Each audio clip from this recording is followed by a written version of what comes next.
નમસ્કાર દર્શક મિત્રો, હું દીપિકા સિંહ ચેનલમાં આપનું સ્વાગત કરું છું। એક નજર કરીએ આજના મુખ્ય સમાચાર પર। તાપીમાં ભાજપના અગ્રણી નેતાઓ દ્વારા કેન્દ્રીય બજેટની વિગતો પ્રેસ કોન્ફરન્સ કરી માહિતી આપવામાં આવી હતી। પ્રધાનમંત્રી શ્રી નરેન્દ્રભાઈ મોદી સાહેબના નેતૃત્વમાં કેન્દ્રની મોદી સરકાર દ્વારા 2026-27નું બજેટ નાણામંત્રી શ્રીમતી નિર્મલાજીએ જે રજૂ કર્યું છે, જેમાં ખાસ કરીને મહિલા સશક્તિકરણ, સ્માર્ટ યોજના કે જે લખપતિ દીદી બાદ દરેક મહિલાને એ ઉદ્યોગને એના MSME ઉદ્યોગ હોય કે પશુપાલનનો ઉદ્યોગ હોય કે અન્ય ઉદ્યોગ હોય, ડેરી ઉદ્યોગ હોય, આ બધામાં જ એને ફાયદો થવાનો છે। સીધે સીધું સ્માર્ટની અંદર ખરીદનારા ખરીદી શકે એ પ્રમાણેના ડીમાર્ટની જેમ જ આ સ્માર્ટ પણ ઊભા કરવા જઈ રહ્યા છે। 7 નવા હાઈસ્પીડ રેલ કોરિડોર ઊભા કરવા જઈ રહ્યા છે। 25 કરોડ લોકોને આપણે ગરીબી રેખામાંથી બહાર કાઢી શક્યા છે। ત્યારે આ વર્ષે 3 કેમિકલ પાર્ક નિર્માણ, 4 રાજ્યોમાં ખનીજ કોરિડોર, શિક્ષણની અંદર રોજગાર આપવા માટે હાઈ લેવલ કમિટી, 10,000 કરોડના બાયોફાર્મ હબ, 40,000 કરોડના ઇલેક્ટ્રોનિક સ્કીમ, MSME માં 10,000 કરોડનું રોકાણ, મહાત્મા ગાંધી સ્વરાજ યોજના જાહેરાત, સેમિકન્ડક્ટરમાં 40,000 કરોડની ફાળવણી, યોગની જેમ આયુર્વેદને પણ વૈશ્વિક ઓળખ મળે માટે મેડિકલ ટુરિઝમમાં 1,50,000 કેરટેકરની ભરતી, Delhi Varanasi high speed railway corridor, ટુરિઝમમાં 20 પર્યટન સ્થળ પર લગભગ 10,000 ગાઈડોને ટ્રેનિંગ, નાના ખેડૂતોની આવક વધારવા માટે પર જોર, ડેરી સંગઠનને પ્રોત્સાહન, પશુપાલનને પ્રોત્સાહિત કરવા, આત્મનિર્ભર ભારત નિધિ માટે 2,000 કરોડની ફાળવણી, 7 લાખ કરોડનું રોકાણ ટ્રેડથી MSME, રમતગમત ક્ષેત્રની અંદર 10 વર્ષમાં ખેલો ઇન્ડિયા લોન્ચિંગ કાર્યક્રમ, મેગા ટેક્સટાઇલ પાર્કના માધ્યમથી ટેક્સટાઇલ ઉદ્યોગ ધમધમતું રહે,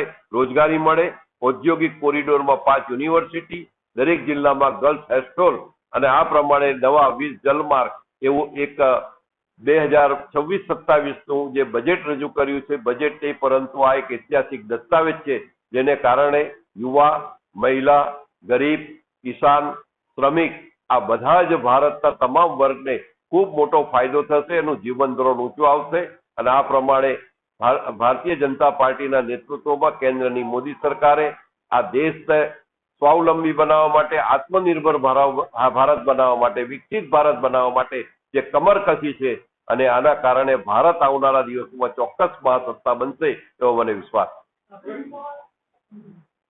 તાપી જિલ્લામાં મુખ્યત્વે અહીંયાના જે નાગરિકો છે તે ડેરી ઉદ્યોગ જોડે સંકળાયેલા છે, ખેતી ઉદ્યોગ જોડે સંકળાયેલા છે, ખાસ કરીને નાના MSME ઉદ્યોગ જોડે સંકળાયેલા છે। આજુબાજુના જિલ્લામાં એ પછી ડાંગ જિલ્લો હોય, નર્મદા જિલ્લો હોય કે સુરત જિલ્લો હોય, પર્યટનના સ્થળ હોય કે ત્યાં રોજગાર ટેક્સટાઇલ હોય કે ડાયમંડ હોય એની જોડે સંકળાયેલા છે। તો ત્યારે પશુપાલનની અંદર પ્રોત્સાહિત કરવા માટેની જોગવાઈ છે, ખેડૂતોની આવક ડબલ કરવા માટેની જોગવાઈ છે, ડેરી ઉદ્યોગને ખૂબ મોટું પ્રોત્સાહન આ વર્ષે આપવામાં આવ્યું છે।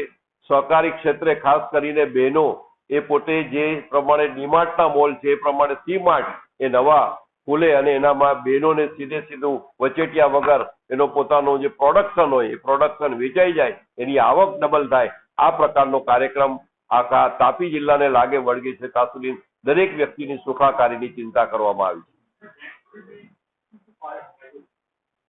છે। ફાયદો નુકસાન કરતા એક નવી વ્યવસ્થા, અત્યારે તમે જોજો કે AI નું પ્રમાણ સતત વધતું રહ્યું છે, સતત નવી ટેકનોલોજીનો ઉપયોગ થઈ રહ્યો છે। તમે અત્યારે છેલ્લે જે ઓપરેશન સિંદૂર જોયું, એક જમાનામાં આપણે ચાઇના સામે લડ્યા તે એક સામે લડતા હતા, રાઇફલથી લડતા હતા, મશીન ગનથી લડતા હતા। તો હવે એ જમાનો ગયો, હવે ડ્રોન, મિસાઇલ, બ્રહ્મોસ આખો કન્સેપ્ટ બદલાયો છે।